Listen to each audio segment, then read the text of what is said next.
Today we will be reading Chapter 9 of The Chocolate Touch by Patrick Skene Catling. Oh, the shame of it, the humiliation. John wept breathlessly as he ran, shocked and frightened, indignant and angry at the world that had suddenly turned against him. Mean old things, John thought, blaming Miss Plimsoll and Mrs. Quaver for his failures, even though nothing that had happened to him had been their fault in any way. Horrible old school, he thought, even though he had liked school until that morning. Hateful Susan, he thought, even though he knew at the same time that he was really longing for her to be friendly with him again. Through the window, Mrs. Meadas saw John coming up the pathway. "Hello, John, dear," she called from the living room. "You're home early today. How nice. As a reward, there will be a piece of chocolate after supper." "I hate it," John shouted. He was crying too hard to say anything else for a moment. When she heard the sound of his voice, Mrs. Meadas rushed into the hall. "Why, what's the matter, dear?" she asked, putting her arm around him. John twisted away from her grasp, ran past her, and started up the stairs toward his bedroom.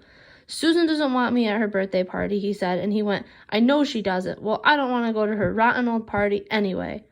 "I don't think you really mean that," Mrs. Meadas said. "Besides," she added, and John was halted by the softness of her voice, "Mrs. Buttercup just telephoned to say she was going to drive over herself at 4 o'clock to pick you up." "She did?" John said, blinking down at his mother from the top of the stairway. "Yes, she did," Mrs. Meadas assured him. "So you'd better hurry and get yourself washed and brushed. Your party clothes are laid out on your bed." There are games on the Buttercup's lawn while it was still warm enough outside. Later, the party supper, including the birthday cake, was going to be served indoors, and there would be a magician and a short movie.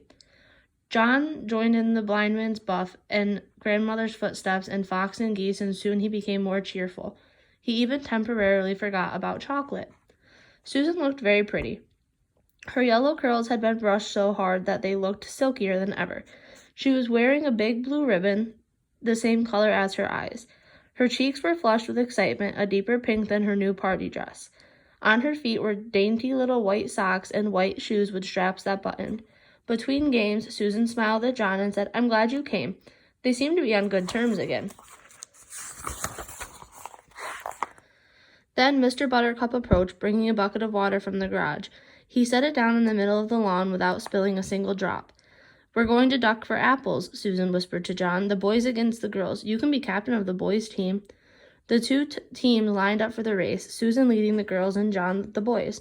"The idea is this," Mr. Buttercup explained. "When I say go—" "No, not yet, John." "Susan and John will run to the bucket. There are 12 apples floating in the bucket and 12 people in the race. Using only their teeth, Susan and John will grab their apples and run back to their lines.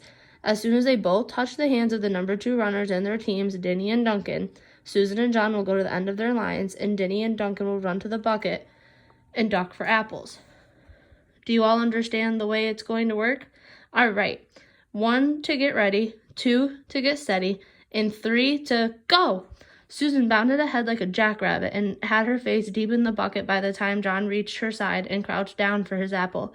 He got his eye on a big red one with its stalk jutting up conveniently for him to grab. He lowered his face, opened his mouth, and lunged. Somehow his nose reached the apple before his teeth and pushed it below the surface of the water. John's mouth followed the apple down. Then a terrible thing happened. The clear water in the bucket turned into dark brown sweet liquid chocolate. Susan and John immediately pulled their heads up, but it was too late. Their faces were drenched with chocolate syrup. "Oh!" Susan exclaimed, wiping chocolate out of her eyes. Chocolate syrup dripped down all over her delicate pale pink dress. "Oh," she moaned. John was in the same state. There was chocolate all over his face. There was chocolate on his white shirt front and on his gray flannel shorts. And there was chocolate in his mouth. "Glug," John said. "Glug." Susan was too surprised and angry to speak. For the second time that day, she turned her back on John and ran away from him. Mrs. Buttercup offered to clean John up, but he couldn't bear to stay at the party another minute. He started off at once for home.